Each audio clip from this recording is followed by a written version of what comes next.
Hey there, everybody. It's me, your buddy Dave, the host here at the Dark Stuff channel on YouTube. Thanks a lot for checking out the new video. And this week's video is another installment of Pullin Random from my record collection. Hey there, everyone. In my never-ending quest to come up with great content here at the Dark Stuff, I realized that there are loads of great artists and great albums that rarely even get so much as a mention here. To expand my repertoire, as it were, I came up with this series. I started by walking over to my record racks. Careful not to look where I'm reaching, I grabbed something from the collection totally 100% at random. Wow, look what I just grabbed. Naturally, I give the record a spin, and then I report back to you guys. Sometimes I pull some forgotten gems, a real classic. Sometimes I pull some total crap. Stay tuned to find out which of those we have this week. All right, this week's pull is Dancing Undercover by Ratt. This is the band's third album from 1986 on Atlantic Records.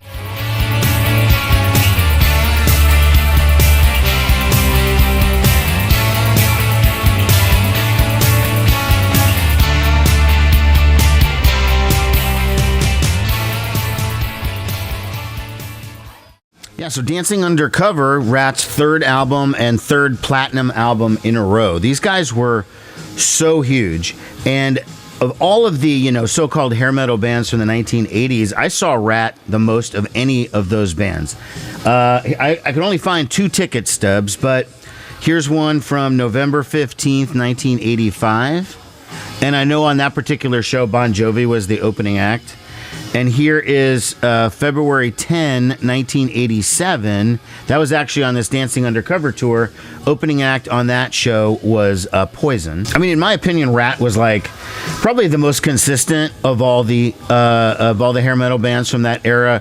I mean, they went on a run of 4 platinum albums in a row. Now, that first one out of the cellar was multi-platinum.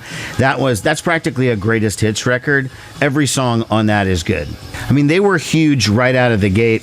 They were practically headlining arenas within just a couple of months of that first album coming out. I don't know what it was. There was something about them, whether it was just the look or whether it was the guitar. I mean, I don't know. Stephen Pearcy, was the lead singer of the band. Other singers had like a wider range or stuff, or other bands tried like more diverse material. I mean, Ratt kind of did the same kind of songs over and over and over. It's just they were good. They were almost like the Ramones of hair metal. So I followed Ratt, saw them on all the tours through probably Reach for the Sky. I think that was their 1988 album. I don't remember, anything beyond that. I definitely didn't hear the album beyond that, but those first 3 especially, I would say, are the essential Ratt records. A couple of things are different about this record, I noticed, than the typical Ratt record. Number one, they put themselves on the cover. Okay, now you're probably thinking, well, big deal. Didn't a lot of hair metal bands do that? I don't know. At first, no. But okay, so here they are. They're in black and white on the front. But okay, apologies in advance for the glare. So the first album, the first EP, I should say, there's just some legs belonging to Tawny Katane, by the way. First album, there's Tawny Katane Oliver there on that one. Invasion of Your Privacy had Marianne Gravette. If you followed Playboy in the early 80s, in like 82, 83 or whatever, you know who Marianne Gravette was. I certainly did. So now on the third album, Ratt's just putting themselves on the cover, though this is a slick cover. I like it. I think it still holds up, and it doesn't look dated like a lot of other album covers. Even some of the Ratt ones, which I still find kind of kitschy and cool, this one just looks cool. Like I said, I saw these guys many times back in the 80s. I did dig up a couple of pictures that I took of them. This was the February 87 show that I showed the ticket stub for. I was just out in the crowd with a disc camera that I could sneak in my pants or whatever and took some pictures. But you can see how elaborate the stage is. And there's a little bit where you can see Poison, like right there. Very, very small. They were the opening act. They had this tiny little bit of stage. And then Ratt had this pretty awesome stage at that point with tons of lights and stuff. The other change that I noticed is on the back of the record, there's 2 songs that have an asterisk, Drive Me Crazy and Looking for Love. And that asterisk translates to lead guitar by Robin Crosby. Now, I feel like they're pointing that out for some weird reason. Like, Robin Crosby was one of the founding members of the band, and I know that later on, kind of his role was kind of, challenged, and he wasn't really in charge anymore, and he was kind of low, whatever. But I didn't think that had happened at this point. He still had writing credit on more than half the record, so I'm not entirely certain what that's about, but I definitely think that that's sort of significant considering his later decline. And at some point, they ended up just having to fire him from the band because he was really unable to contribute. A lot of times when I'm doing these, reviewing these old records, I kind of focus on the lyrics and sort of make fun of them and stuff because there's a lot to make fun of in some of those lyrics, But I don't really think there's much point to doing that here with the Ratt record because lyrics sometimes seem sort of like an afterthought with Ratt. They're not really a message band, but I always think that Ratt was pretty clever about it because they were sort of, and I'll get into this a little bit later, but they were more on the fun side of hair metal. They weren't the stupid side, and they were never really, they had scantily clad girls in the videos, and they definitely did their share of partying with groupies and whatnot, but they weren't disgusting about it. They weren't like Motley Crue level decadent, and they set out to be a band that would appeal to women, and they did. A lot of their big part of their audience was girls. That was a huge appeal because going to heavy metal shows in the 80s, it was like 80-90% dudes back then. So let's quickly run through the tracks on the album. Side 1, it starts off with Dance. Dance was the first single off the album and still really holds up. Okay, great song, great riff, catchy chorus.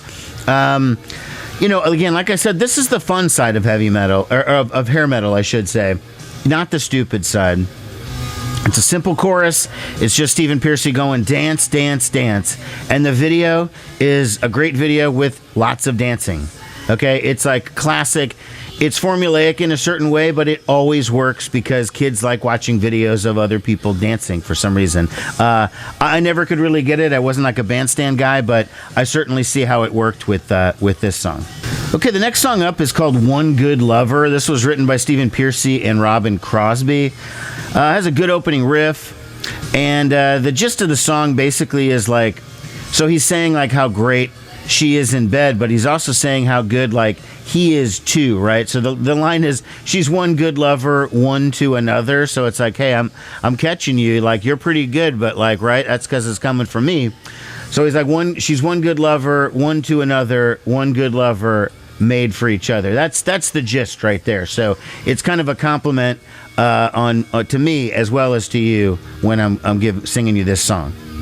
Okay, so Drive Me Crazy is the next song, and that's the one that has an asterisk by it, so it's Robin Crosby on the lead guitar. This is also the only song where Bobby Blotzer, the drummer, gets a credit on this. So I imagine this song sprung from something like just a band jam. It's a fast rocker. It's good. The verses are pretty good. I think the chorus is kind of meh, it's all right. But they do this part of like the gang vocal chorus where they're like, drive me crazy. It's just like caveman bullshit or whatever. It's bad. I wish they could just remove that part. But rest of it's still pretty good, though. Next track up is Slip of the Lip. This was also a single and video from the band. This was written by Stephen Pearcy, Warren DeMartini, and the bass player Juan Crucier. Overall, it's a pretty decent tune. It holds up. Basically, you're sort of hearing Slip of the Lip, and you're thinking like, okay, so he's probably talking about like a girlfriend or a groupie or somebody who said more than they should have, maybe talking out of turn or whatever, and he's saying, stop with that slip of the lip. But the lyric is sort of, it changes. It's kind of confusing to me because he goes, slip, slip, slip of the lip. I like the way you move your hips. Unrelated. Loose lips sink ships. The way you move, you don't miss. I don't know. I probably shouldn't be looking for deeper meaning. Like I said, Pearcy kind of just throws it in there, and as long as it fits, sounds kind of good. He just sort of moves on. That's my theory on his process. I don't know that for a fact. So Body Talk is the next track. It starts off with kind of this like clean tone intro before the main riff of the song comes in.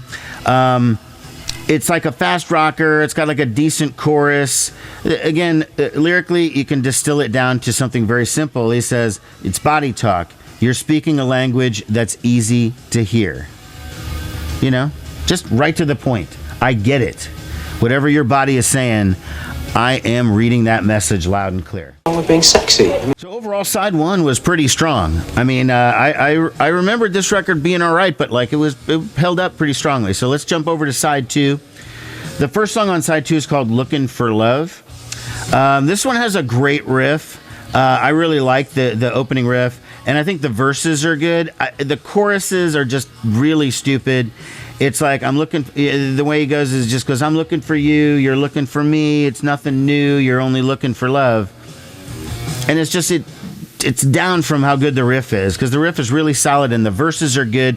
Piercy's phrasing is really cool. I just think like the chorus is weak and doesn't match how good the verses are, you know? Next up is 7th Avenue. This one was written by Piercy and Warren DeMartini.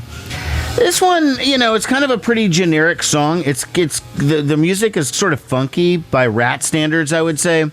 But all in all, it's pretty forgettable. This isn't a suit tune that Ratt would get pointed out as like a good Ratt song. There's some good soloing from Warren DeMartini for sure, but all in all, I feel like this is sort of the point where the album starts to fade a little bit.